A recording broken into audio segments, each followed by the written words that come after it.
Hey guys, I just wanted to do a quick video. Wanted to show you this spider.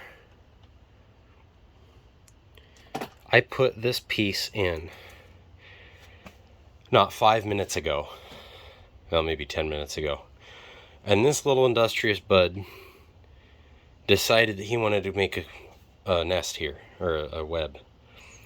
And I don't think that he's gonna catch anything there, but it reminded me of a story about a guy that was running away from a gang that wanted to kill him because he was a Christian in a country where it's illegal to be a Christian.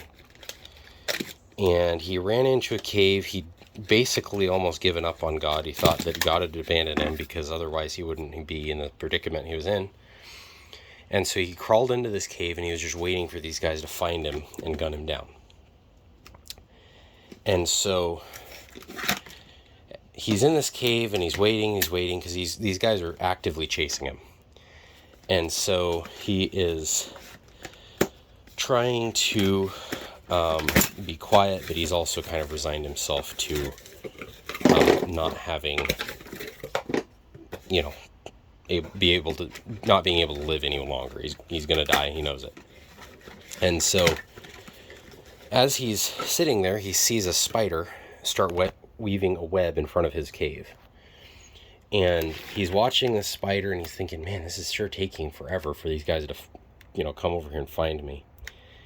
And he finally, they finally show up, and by that point, the web is done. So these guys show up and they're looking in there's a bunch of caves in this mountain. They're looking in all the caves, and they don't see him, and they don't find him, and they don't find him, and then they come to this cave that he's in. And they're talking, they're like, oh, should we search it? And the guy's like, no, it's got a spider web in there. There's no way a spider could have woven this web in the time.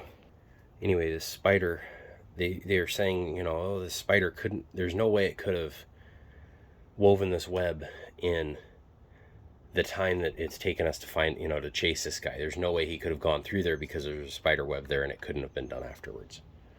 And so they move on to the next cave and they don't find the guy. And in that moment, he realizes that God was protecting him this whole time and sent that spider to weave that web so that these guys wouldn't go into the cave that he was in. And I just thought that was a really cool story. And seeing this little spider here weaving a web in less than 10 minutes reminded me of that, and it was amazing. So, just wanted to say that. Woodworker Royer out. God bless.